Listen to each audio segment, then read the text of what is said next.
ముచ్చటగా 3 నిమిషాల కార్యక్రమానికి స్వాగతం. 21వ శతాబ్దంలో ఉపాధ్యాయుని పాత్ర.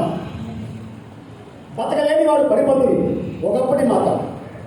బతుకు నేర్పేవాడు బడిపంతులు, బతక నేర్చినవాడు బడిపంతులు, బతుకు నేర్పుతూ ఉండేవాడు బడిపంతులు. ఇది నిరంతరం మాట.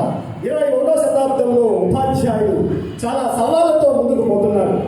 ఆర్టిఫిషియల్ ఇంటెలిజెన్స్ను బోధిస్తూ మూసధోరణి పద్ధతిలో ఉపాధ్యాయుని ఇబ్బంది పడుతూ 2 రకాలను తను ఒక్కసారిగా బ్యాలెన్స్ చేసుకుంటూ ముందుకు వెళ్తున్నారు.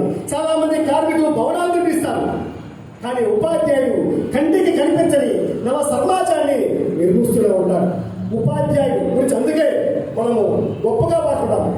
గురు బ్రహ్మం గురు విష్ణు గురుదేవో మహేశ్వర గురు సాక్షాత్ పరబ్రహ్మం తస్మై శ్రీ గురువే నమః.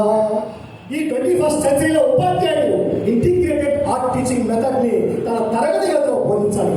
ఇంటిగ్రేట్ని ఎప్పుడైతే తన తరగతి గదిలో తీసుకొస్తారో పిల్లల్లో అవగాహన శక్తిని తీసుకొచ్చి పిల్లల్లో ఆసక్తిని పెంపొందించి చేసి ఎక్కువ కాలం గుర్తుంచుకునే విధంగా ఆ యొక్క తరం ఇంకో తరతరాలకి ఆ యొక్క సంపదను అందించే విధంగా ఉపాధ్యాయుడు మాత్రమే చేయగలరు.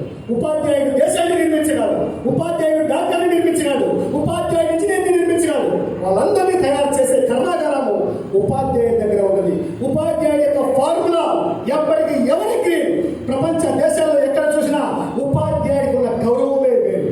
ఉపాధ్యాయుడిని ఎక్కడైతే మనం గౌరవిస్తామో, ఏ సమాజం అయితే ఉపాధ్యాయుడికి గౌరవిస్తామో ఆ సమాజం ఎప్పుడు కూడా ఎవరికి లేనిగాను, ఆ సమాజం ఎప్పుడు కూడా ఉన్నతంగాను, ఆ సమాజం ఎప్పుడు గాను అభివృద్ధి చెందే విధంగాను ఉంటుంది.